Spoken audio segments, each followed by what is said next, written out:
Bill Wachter is an incredible individual who was almost one of the original board members. And he called me one day and he said, "I'd like to meet you for lunch." And he didn't tell me what it was about.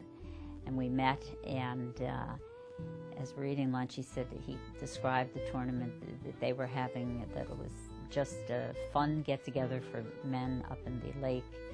And he said to me, "We've been talking and thinking maybe it would be better if we put some more money into the pot and we did it for a charity." And I believe that the correct charity is St. Patrick's Center. And so all the light bulbs in my head went off, and it was everything I could do not to reach across the table and hug him. That was so, because it came at a time when we had such great need. I think it was a matter of necessity because we needed money. We had nothing. I mean, we had very little support, very little recognition. And we just were out there just say, hey, we need to keep the lights going, the electric on, and the doors open for these people who are in need.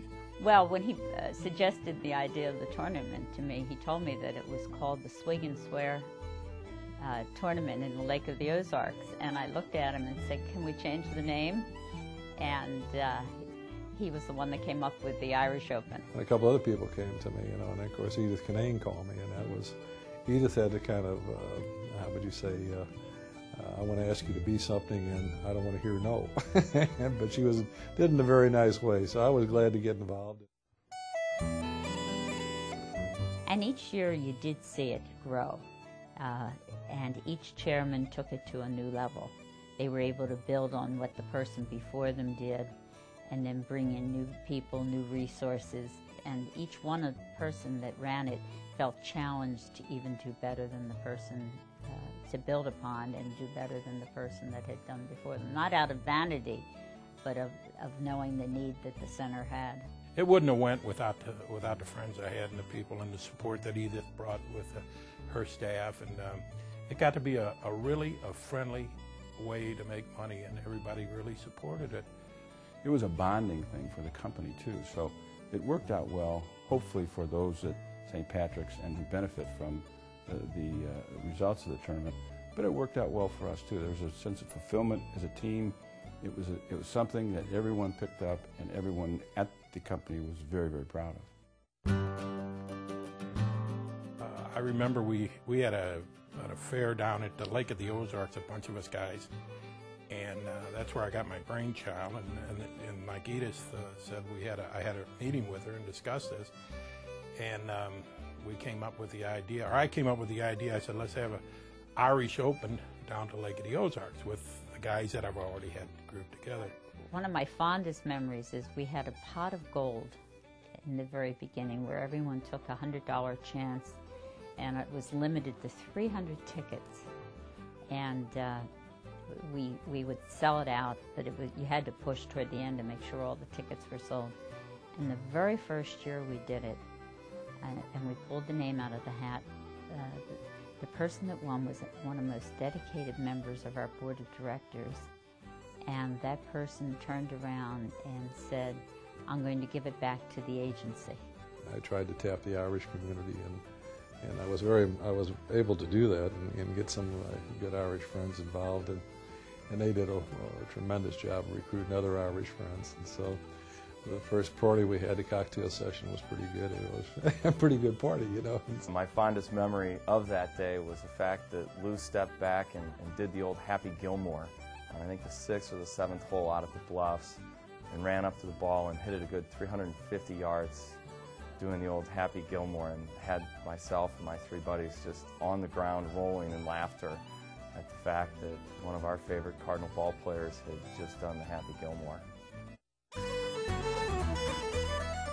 You've got to bring fresher ideas and more energy into it. The concept of the second generation, I think, has got to be gratifying to every dad who spent any time involved with St. Patrick's Center, and to see his children or her children come in and take up the challenge and take up the growth of this organization, the continued success. It's very gratifying to see that your kids get the message.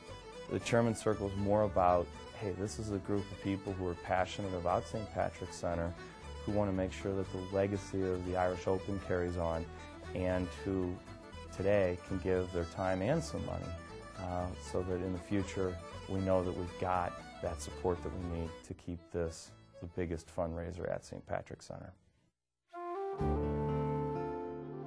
It's a party. It's a lot of bad golf. It's a lot of good times and laughter. But at the end of the day, I don't think there's a single person who's involved with this event who doesn't get it. It's all about changing lives, and that's why they play. So they never lose sight when they're at the dinner, having a good time, enjoying wonderful food, and bidding on trips and fun items that they will enjoy. They never lose sight of the fact that what they're doing is helping someone else experience that same thing in their life because they reach independence and financial securities. For us, St. Patrick's Center fit well with our kind of Puritan work ethic that the Quinn family has, and that is that there is no handout here. It really is about helping people help themselves, about getting their dignity back, being self-sufficient, and being in that place where they're responsible and accountable for themselves. I really see the sky as the limit. I used to say that this thing had a ceiling to it. I no longer think that about the Irish Open. I don't think there is a ceiling. I think each and every year can continue to get bigger and better and more impactful for this agency. What Edith Kinane started is just magnificent. I mean, it's just spectacular to see this thing grow to what it is today. I just believe it was something that God allowed me to see the need and to respond to it with the help of so many people. And I just, when I walk in today, I know it was really meant to be. I certainly hope that each passing year that we're all involved, we can make it bigger and better than it was the year before, and have a legacy that our parents will be proud of, and that our children will be interested in getting involved in, such that that passing of the baton can happen nicely to the generation that's after us.